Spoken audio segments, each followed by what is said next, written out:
Welcome to Philosophy from the Frontline. This podcast explores the intersection of philosophy, entrepreneurship, and veteran transition. Join us as we delve into the minds of successful entrepreneurs who have made the journey from military service into small business ownership. Our guests will share their insights, experience, and unique perspectives on life, business, and the world around us. Through deep conversations and thought-provoking discussions, we hope to inspire and empower our listeners to tackle their own challenges and achieve their dreams. So sit back, relax, and get ready to explore the world of entrepreneurship from a veteran's point of view. This is Philosophy from the Frontline, and we'll see you on the high ground. Welcome back to another episode of Philosophy from the Frontline. So just so you guys know, the hiatus for football season is over, so we're going to start and try and get back to a monthly, maybe a bi-monthly presentation of this podcast. But today, you've got Dave and myself, and we're going to talk about something that's very, very interesting, and it's something that you think about a lot, but we don't normally communicate it, and that's subject matter expertise. And then the other piece of it is when, as a subject matter expert, have you worn out your welcome, or should you start looking for something else to do? Because I think those are two very important aspects of not only transitioning from the military, but also transitioning from a position that you may not appreciate or may not appreciate you. And that's one of the things that's very, very difficult to identify, particularly as a transitioning veteran, because that's not part of SFL TAP. You know, TAP's trying to get you into your job after you get out of the Army. It's not trying to set you up for your next endeavor, you know, maybe if that first opportunity doesn't work out. So just something to think about as you start to approach your transition, but also just your day-to-day life. But we're going to start with, how do you become a subject matter expert? You know, very early in our society, as well as internationally, there used to be apprenticeships, right? So in order for you to be a great woodworker or carpenter or steel miller or a, blacksmith, you became an apprentice. And as you became an apprentice, you learned the craft from the expert. And then you eventually became the expert through time and trial. We don't really have that these days. Not so much in the aspect of, hard skills, like when you think about it, there's tons and tons of manual labor jobs that would not be considered field work, like construction and carpentry and all types of manufacturing. That's just not an attractive opportunity for business for some people of some generations. Like, might work out for you, may not, but there's a lot of opportunity for you to grow there. But how do I become, a masonry expert? Well, you got to go lay bricks in order to become a masonry expert, and you need to have somebody to teach you how to do that. Yes, there's probably fundamental things that, you can learn from school or that you can learn in a trade show or a trade school, but you may not get to the level of expertise that you need. The example that I like to use for those of you guys that are in the military is paratroopers, right? So there's several different categories of paratroopers. And the first thing I will caveat to say, and like this may hurt some feelings, but if you went to airborne school and you only did 5 jumps, you're a military parachutist. You're not a paratrooper. You can claim that you are, but you're not. And there is a difference. And the reason why I say that is there's a lifestyle associated with that qualification. And that lifestyle that's associated with that qualification is, hey, I go to an airborne organization and I serve within that airborne organization. And one further is you've got to go to Jumpmaster school, right? Because even if you go to Jumpmaster school and fail, you're a better jumper than you were when you went in.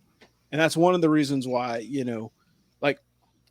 like there's 2 schools of thought. Everybody likes the cool badge. Everybody likes the star and wreath. Everybody wants to be senior rated or master rated because it looks cool on your uniform, and there's no disagreement there. However, the level of expertise that's required to get to those 65 jumps and meet all those other requirements that you need to have in order to be an expert in your field, particularly as a paratrooper, requires time, and you're not going to get it overnight. And Fight the 500. That's what that is. Yeah, and I think that's one of the things that people don't really understand. Like, they see guys with master wings, and if you grew up in a community like Fort Bragg or, Fort Benning, or even in Italy, or some of the jump units that are in Europe, or even just like Lurst units back in the old days, like that was not an uncommon thing to see, is a bunch of guys running around with master wings and Pathfinder torches, right? That was just the community that you were in. And so the Army that you and I grew up in, it was like, oh, like if you were a sergeant first class and above, like the expectation was for you to be a jump master, probably a pathfinder, and for you to be current and qualified. And I think that that part has fallen away, but you see that also in expertise just in life as well. You know, hey, I want to go to airborne school, you know, and the number of times I would hear, go ahead. No, I was going to say, in real life, I think it varies. You know, there's one thing I would say about joining parachute infantry is they were all radical. And every time I say that, people are like, radical? What do you mean? I said, well, they're radical about being paratroopers. You know, and that culture is what sets the tone, period. There's nothing else to it. I mean, if you're not the best, if you're not an expert rifleman, marksman, for example, they'll send you right back to the range. Why'd you come back here? Yeah. You start shooting, keep shooting. You know, you didn't get your EIB yet. What do you mean you didn't get it? Yeah. You know, I think the harder part is not understanding what your true life goals are. And you talk about so few that can do what we're already doing. And I think there's also a great majority that find out halfway through that they're not cut out for it either. Yeah. Some might continue to stay. Some might, you know, kind of, you know, leave that ex-girlfriend away, you know, and move on. But not everybody does. And so you see that, you know, and what happens is those people eventually progress and they're not the animals that they have in the ranks.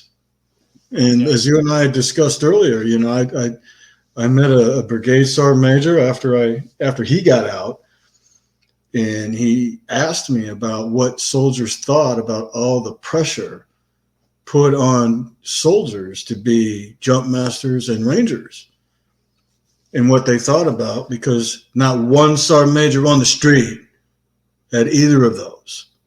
And I told him very frankly, well, it's all because of yourself. You don't want us to go because you want us to be self-developed. You're not going to take the credit for that.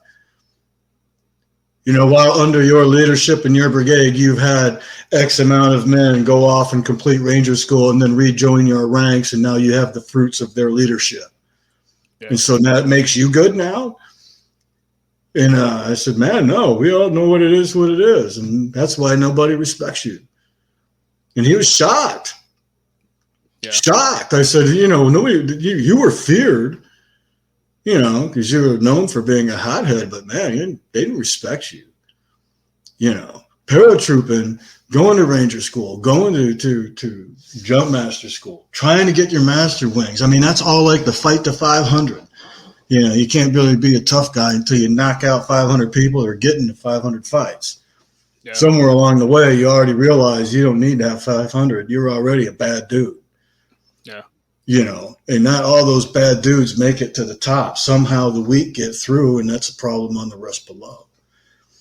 Yeah. And to jump back in, what really kind of started this is like, I'm not going to mention his name because he's somewhat of a public figure, but I keep seeing this guy pop up everywhere, and he's the type of dude that will be the first one to tell you, well, I'm a paratrooper. I served in the 82nd. And the first thing that comes out of his mouth, he says he's a paratrooper from the 82nd. So me, being the guy that I am, knowing that our professional credentials are worn on our chest, I look over on the left side of his shirt, and guess what? He's got a bald snow cone. So you mean to tell me that you've been in the 82nd most of your career and you never went to Jumpmaster school? That's first red flag. You know, second red flag is like, oh, you got an 82nd combat patch, but you don't have a cab. Like, dude, they gave 100,000 cabs out in 20 years, right? Man, where have you been serving, dude? So keeping that bench warm. That's what he's been doing. But it answers the question, right? So it wasn't like, you know, and we used to make the comment, you know, we used to call the combat action badge the his and her badge, and it was kind of a joke. And the reality of it was if it was awarded the way that it was initially intended, there wouldn't have been 100,000 of them given away, right? And I say that because the entire purpose of the combat action badge, and this is old guy saying this, and you can take umbrage with it, but the reality of it was it was to provide an award to all those people that were doing infantry-like missions that weren't infantry guys and they didn't qualify for the CIB, right? So the combat infantryman's badge, versus the combat action badge is if I have a grunt and a field artillery guy clearing, doing a battalion level operation, clearing houses, and there's a gunfight, those guys both, one guy could receive an award and one guy could not. Then we added the stipulation of the combat action badge to award the guy that was fighting under the same conditions as the infantry guy, but could not receive a CIB. And then I think it was a great thing for the soft skilled world. It had to happen, especially during war, because it's not like, guys in infantry loaded for bear looking for trouble. I mean, they don't get fucked with. Yeah. Not out on the battlefield, but boy, Jessica Lynch and her ilk, they sure as shit do. Yeah. And so when those leaders get killed off, who goes in front of them? Sergeant Slicksleeve, right? Yeah. In our units, what? Oh man, here's our new leader. He's coming in today. He's been to Ranger School. He ain't got his friggin' master wings yet, but he's got his CIB, so he's seen action before. It tells a different tale. It's for one, who's being received and who's getting received. Yeah, it's and so they needed to do that. I don't get the combat action badge at all.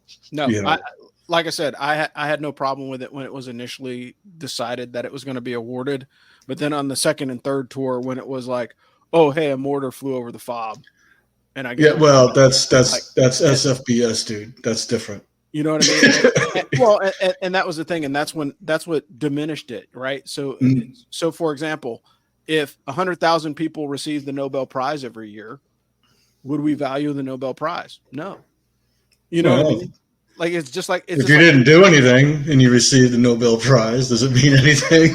No, exactly. But you understand. Yeah, but you understand what I'm saying. From an award standpoint, an award is supposed to be cherished and valued. And there's a whole reason why we have a generation of kids that don't want to work for those professional credentials or don't want to pursue those hard things because as they were growing up, everybody got an award. Right. And so that's the problem. So when you look that there was 100,000 cabs awarded since I think it was 2006 or 2007 when that award was initiated. And there's only like 23,000 total recipients of the combat infantryman's badge, and that's after having a full scale ground war for 20 years. You know what I mean? Like something is out of whack. And so it goes the same thing in professional circles. Right. So like, yes, I can be great at project management, right? I can do tens of thousands of hours of project management, but if I don't, go in and get that validation from a school source or from a valid source that says, hey, I'm a project management professional, then I'm just another face in the crowd. And so I have to go, get my certifications, whether that be professionally in uniform or out of uniform. Right. But, moving back to what brings this whole thing together. So I got this guy, I've known him. I served with him. Dude's kind of a freaking jerk. And he's everywhere. And everybody's like patting him on the back and telling him how great he is. And it's like, dude, you've been in the Army for 30 years. You never led who was on the ground in combat. I'm ashamed to be around you. And again, I'm a combat snob, and sorry, like that's my experience. For those of you that don't have that same experience, you could be a snob to me about like, oh, I'm a wine sommelier. You know what I mean? So like, if you like to drink wine, cool, that's you. Like everybody has their different experience and their levels of expertise in certain things. I led soldiers for 23 years in the Army, and it is frustrating to me when I see an individual that has 30 plus years of service that hasn't hit all the benchmarks that they need to hit. In my opinion. Now, they may be cool with it. And if that's you, if you can put your head down on the pillow at night and sleep well and say, hey, look, I did everything that the Army has asked me to do and I just haven't, gotten to lead in combat, cool. But at no point can you call yourself a subject matter expert on leadership and combat if you've never led in combat. That's right. It's a certain level of credentialing that you have to have. Like, I'm not going to run around with master wings that I didn't earn if I didn't earn them. You know what I mean? It's very, very simple that you have to, nothing comes with time. Right. And so for example, and I'll leave it with this, right? If you've been a welder for 30 years, there shouldn't be some kid half your age that can weld better than you. Right? No, it shouldn't happen. It shouldn't happen because you have wisdom, expertise, and trial and error to be much better than that younger person. So when I see a leader that says, well, I've got 30 years of experience, well, there are certain things that I expect to see, like a pretty badass shadow box in your office if you've been in the Army for 30 years. You know, you should have a mountain of coins and a whole bunch of lickies and chewies on your uniform. And if you don't have those lickies and chewies, or if you have a bunch, but they're like, that guy has a whole hell of a lot of like MSMs or ARCOMs, but he doesn't have anything with a Valor Award or Bronze Star or Defense Meritorious Service Medal or whatever. You've been for 30 years and you call yourself an expert. Where did you serve, or why didn't you serve in these positions? You know what I mean? And so like, it sits with me. I gotta tell you, it's interesting. You talk about this guy in this context too. I spent my entire life on the street inside somebody's platoon until I went off to be a ranger instructor. After that, it was what am I going to do? Where am I going to float? And for the first time in my life, I worked at corps level. People in that building at corps level, I'd never met it or seen it before until I got there. And these people did not, I mean, they straight up openly showed their contempt for lower enlisted people. So much so that I've even had guys intervene in a conversation I've been in because they can't understand why I'm counseling a young soldier. Is that bad? But isn't that your job? If you could, but my God, I mean, yeah, duh. To anyone, you approach, that's what the frick you're hired for. That's why you're there. That's why you're a leader. And this dude, he's just this, some petty little lieutenant colonel who doesn't control anything that he can't deal with by pushing a pencil across the desk. Yeah. How do they get there? I'll tell you how that guy got there. He hid there his entire career. If you want to, you can. You want to be on the street? Hey, that can be arranged this afternoon. Yeah.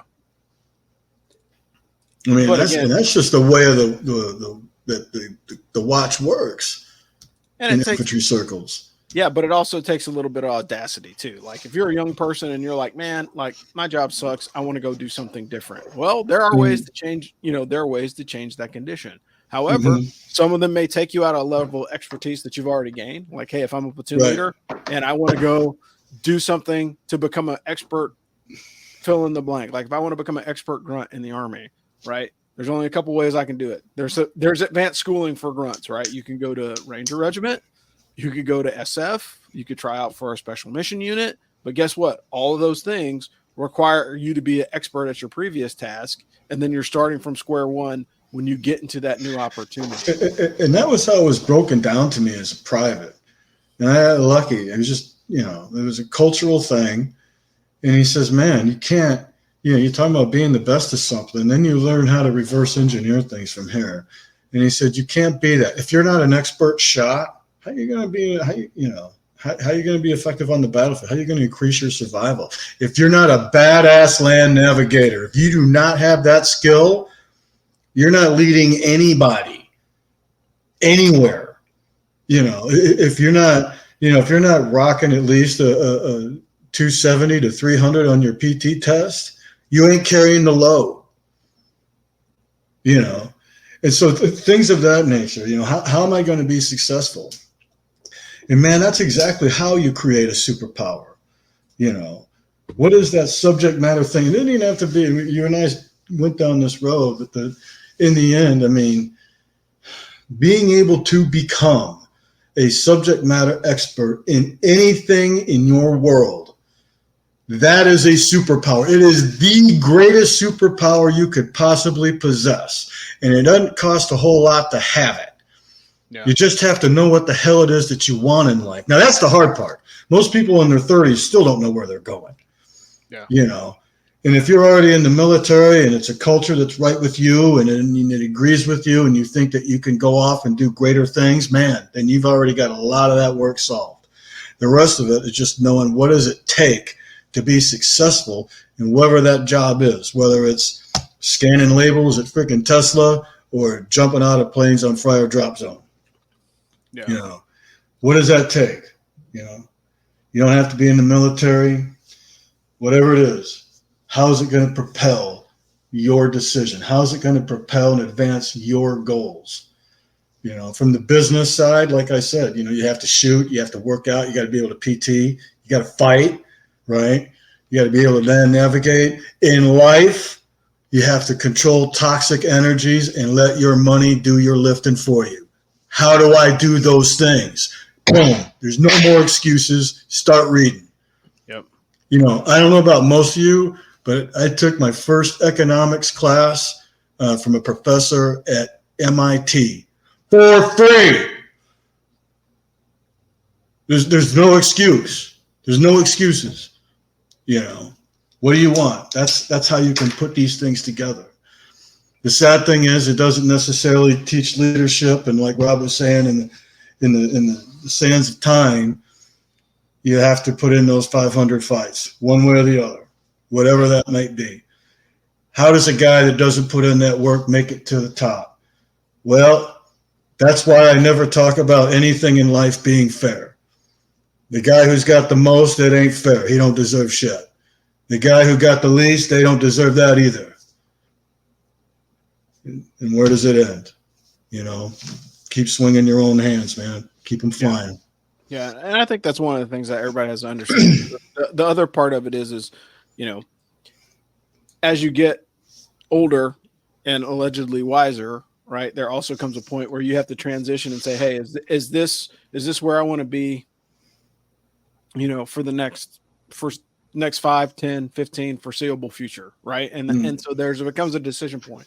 And so, like, some of that, there's natural gates that happen like that in the Army, you know, like, hey, look, if I get promoted to this position, then it becomes a long-term gig, right? Like, if I can stay in until I make major or until I make sergeant first class, then that's a decision point for me. Like, if I hit this point, then I can, you know, continue to grow, because then it goes from me being a part of the machine into a contributor, right? So, like, I go from being a company grade officer or NCO into the field grade ranks, and then I become part of the institutional organization. And at that point, that takes a lot more commitment. But there also comes a point in, as you grow and you develop those skills, and you realize it's like, man, maybe there's a place I can take this elsewhere, you know? And I never understood, you know, my old man did 27 years in the Army. Never understood how he did 27 years, you know? Like, man, like, you're just a staff sergeant major going from place to place. That doesn't sound like fun, you know? He didn't ever make a command? No, he didn't. And so, you know, at that point, it's just like, man, like, if I am not, and I think that was one of the things that got beaten to my head as a young leader, is like, hey, if you're not in command, then it's not fun, right? And the truth of the matter is, and I can say this, and for those of you guys that are listening, like, your worst day in command will be better than your best day on staff. And that is a proven fact. You know what I mean? Being on the line with Joe, that's it. Yeah, that's it. That's what everybody dreams about doing when they join. You know, and that's the real deal, right? And so that's the same thing in business, right? So if you're in an organization and, like, things are still having fun, and you're leading and you're making an impact, and your company is growing and you're making profit, like, that's great. And then, you know, you just have to decide, there comes a point where either I've made enough money or I've accomplished all the goals that I want. And one of the things that we always fail to do, and the Army is notorious for doing this in businesses as well, right? We build these super leaders. These guys are amazing. They can do a whole bunch of different things. They are the subject matter experts, but they are afraid to be something outside of that. So they refuse to pass on any of the lessons that they learned to other people, right? And we've said this on other shows, is about training your replacement. So at some point, you've got to identify and say, hey, look, that person's talented. I see a little bit of myself in them. Right. Let me invest in their future, because I can only do this thing for so long before I'm going to become overcome by events. And I think people forget that and don't present that aspect of your development is, you know, when is it time to stop? You know, the Army's helpful, or look at like NFL players that are pretty prolific. Like their body starts breaking down and they can't perform the way that they used to. So they realize like, okay, hey, something's got to change, or maybe I need to go from a starting role to a backup role, or maybe I should think about coaching. You know what I mean? And so those are tangible things. And of course, the physical aspects of it usually play a big part of it, like in the military, as well as in the military, as well as in, some job fields. The physical activity, usually starts to take its toll in your, early 40s, mid 50s. And it's like, okay, I need to find something else to do. And there's a reason we have retirement for a purpose. And we would hope that you would enter a career profession to become an expertise, but eventually train your replacement and move on. And, it's more than just training your replacement. It's increasing your unit's survival. If you're talking about, in the military, especially in the combat arms, I mean, the order of march is teach, coach, and mentor. Something that is completely foreign outside of the military. And the reason that even has begun or was ever spawned as a teaching method is because we learned that throughout all the wars, seniors get shot too. Some of them without cracking off a shot. And that's unfortunate. Yeah. Somebody's got to do that job. That's why we're always taught to step forward, not step back. And that's how you truly take care of your unit in the first place. Everybody understands we are simply gone tomorrow. Yeah. And what remains is what's going to win the war. Well, and I think that's one of the things that, like one of the best conversations that I had as a senior guy, which was surprising because normally you don't have good in-depth, heartfelt conversations with your commanders, right? And on the floor with the G3 one night, and we're sitting there talking, and he looks at me and he goes, "Hey, Rob, what do you think your legacy in the Army is?" And I was like, "Ooh, wow, that's a good question." That was easy, but depending upon how you executed your career, it could be a difficult or it could be an easy answer, right? Uh-huh. The difficult answer is, well, and again, I will say this, in my opinion, right? In my opinion, the guy that says, "Oh, well, I got, 57 awards, I got a cool shadow box, I did this, I did that, I got all the assignments I wanted, blah, blah, blah, blah," that's a guy that has missed the mark. So if you're the type of person that when you reflect on your career or your job opportunity and it's all about you, then you may have missed something. And that's just, an honest assessment of like, I don't know if that is what I would choose to do. But the legacy that I was able to easily recall is, all the guys that I, sent to Jumpmaster school that were successful, the sergeants major and warrant officers and captains and other officers that I connected with and mentored and are now mentoring and teaching and advising, kids of my classmates that I went to college with. Like, how awesome is that? So like a random circumstance, one of my platoon leaders lives in the area of one of my classmates' kids that's going to college. And I was able to link them up when they took the kid to school. And now, there's a baked in mentor that's right up the street from the kid's college that if they need an emergency until their parents get there, they have somebody, an adult that has some responsibility, that's done some things in their life that can help them out. How awesome is that? Right. Mm-hmm. That's a hell of a lot more important legacy than all the cool stuff that I have in my home office, and all that stuff is great. All that stuff is great. But at the end of the day, being in a position where you can have influence on, some young person's life and be the difference of them making, a good decision or a bad decision. And that's in business as well, right? If you can advise someone, that saves them some money. I would throw every award I had in the trash just for the remarks that I've gotten from soldiers that I've had. Yeah. One of them retiring, he says, "Man, Sergeant, you're the reason I was moving forward. I tried to emulate more than any other. Hearing somebody talk to you that way." Yeah. Man, everything else is just stuff, It's white noise, right?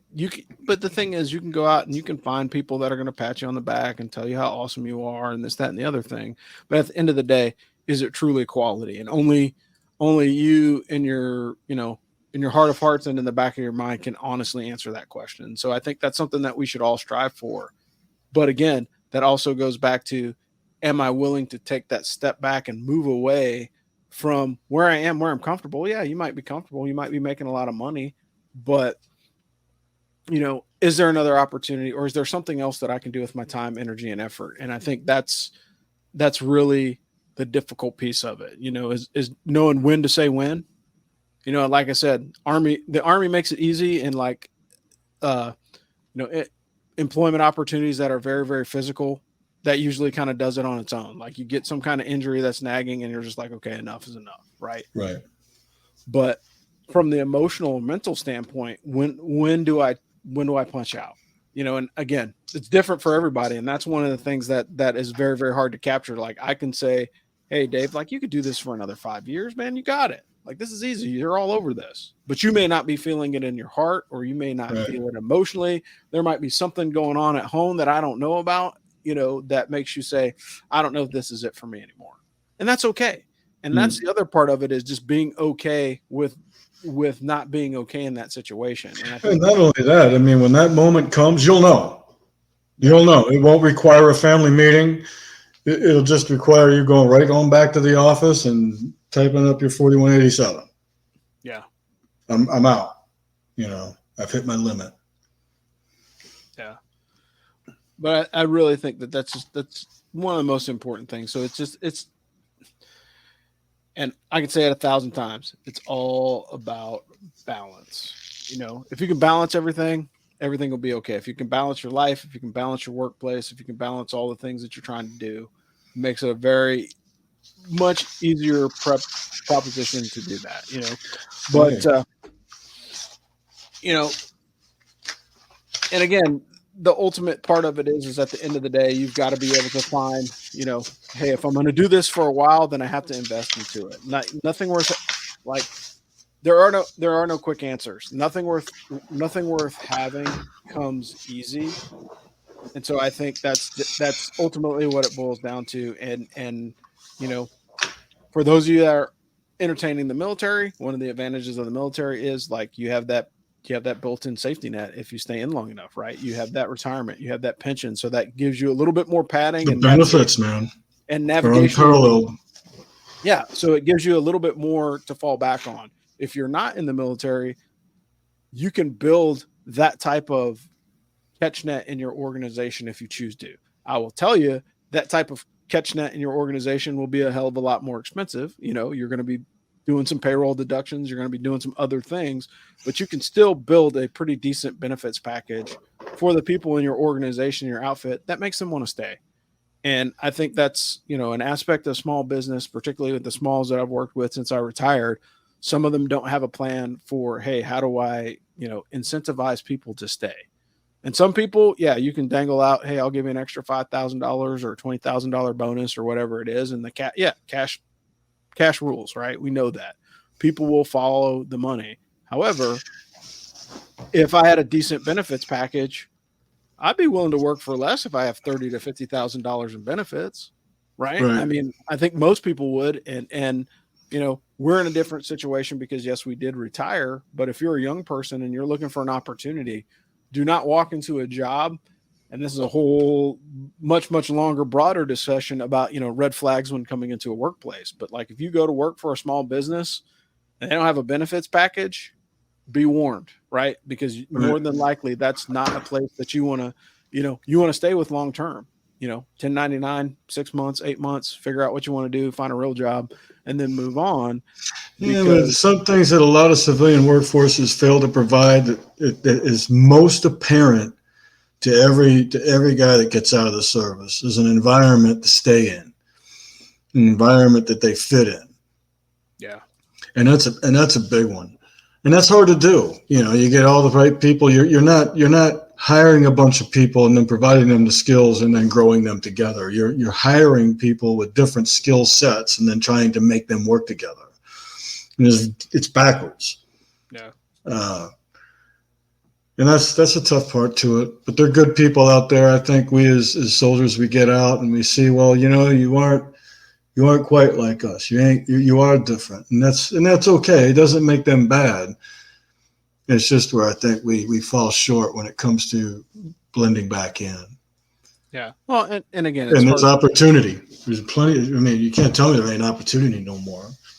Yeah.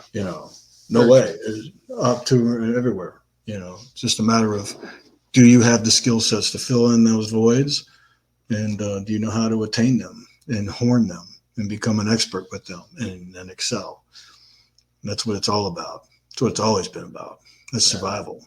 Yeah. And again, it's just like, surviving is different in the uniform versus out of the uniform, but it's still surviving, So,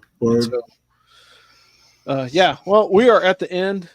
Good discussion. We went about 35 minutes. We're going to try and keep them under 40 minutes, but we're going to start doing these a little bit more often to get these out on the street. Cause again, I go dormant during football season because I'm working on another show. So if you guys are interested, you can always check out As for Football at asforfootball.com. We've got a whole bunch of stuff going on there. We talk Army sports. We talk college football. We beat Navy this weekend, which was awesome, but it kind of takes me away from doing this show as often as I would like. But I do appreciate those of you that do tune in and listen. People are still listening, even when I'm not as active as I used to be.